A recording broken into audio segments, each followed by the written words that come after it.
how did you maintain your values and vision during the pandemic? But I'd love to first ask about your personal values and vision and how that changed for you in the pandemic as well. And then we'll go into the company.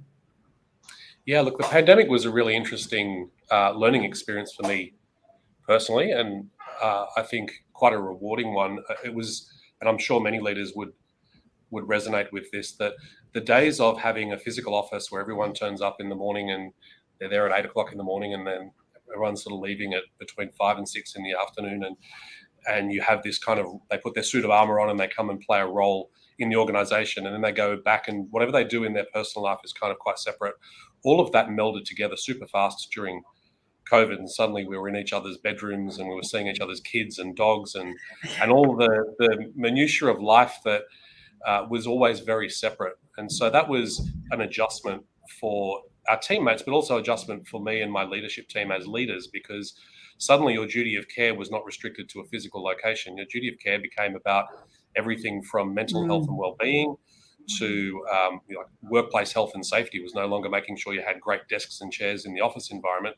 We were then dealing with people who were sharing a laptop between a family of 5 and working from a kitchen bench. And that suddenly became an issue that we needed to be conscious of. So it required us to, I guess, change and develop a level of empathy that was not normal in the office environment, that I think is a really beautiful thing. And it's actually made us better leaders and more connected as people. From a values perspective, I wouldn't say that we had to work to protect our values during COVID. I would say that our values became more valuable and incredibly important during COVID than they've ever been before. And having them so deeply embedded in the way that we turn up every day at work was a massive asset for us and our teammates, because I think values done well are the guidelines for people to abide by when nobody's watching. That's how I think of our values. So when they're so deeply embedded in our teammates, it's guidance for in the midst of ambiguity and uncertainty. If all else fails, start with hunger, heart, and harmony. And if you make a few mistakes, we'll be there to pick up the pieces. But if you're adhering to the values and you need help to get things done, that's what we're here for. But the values are non-negotiable. And I think during COVID, they really came to the fore and were a very important platform that we were able to not only maintain cohesion, but like our engagement, our employee NPS scores were already well above 50 points before COVID. And we exited last year at 74.8.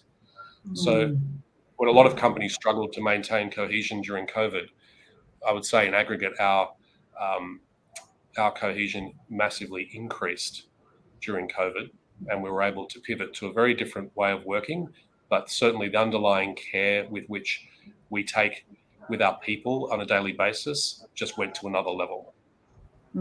So, Mike, in that time when the pandemic first hit, did you actually just sit there and get the piece of paper out and say, I need to reset my own set of values for myself and my own vision for myself of how I want to be when the pandemic is over? So a lot of people actually sat down and said, how do I want to make this time work for me the best possible way, so that when we move through the pandemic and we come out the other end, we're bigger, better versions of ourselves.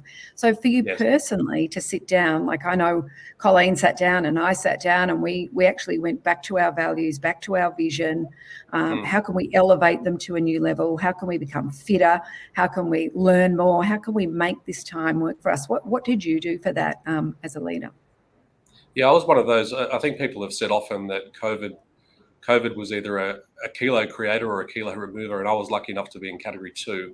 But prior to COVID, it was a very in-person job that I do. So I was spending close to 200 days a year on the road in my role prior to COVID. And I distinctly remember the date of the 3rd of July when Sydney finally came into its own, when it went into a lockdown that looked like it was supposed to be maybe 5 to 10 days, but ended up extending well past that into months. And on that day, I thought this could go one of two ways. I can either work even more hours and sit in front of my computer all day and probably eat badly and drink too much and be quite unhealthy and never move, or I could use the opportunity of having a completely controlled environment to really focus on how I can make myself physically and emotionally better by having a controlled environment around nutrition, by really putting a focus on daily exercise. And I was reading James Clear's Atomic Habits at the time, so the timing was perfect, and I adopted the idea of being 1% better next week than I am this week, and just took a slowly but surely approach. And that consistency and discipline really paid off. I dropped about 32 kilos over that period. I had a clarity of mind, my sleep improved, and it allowed me to be, I think, to show up as a better leader for my people within a very short space of time. And then that's created some new habits that have been able to be maintained as we emerge out of the pandemic into whatever this new normal happens to be.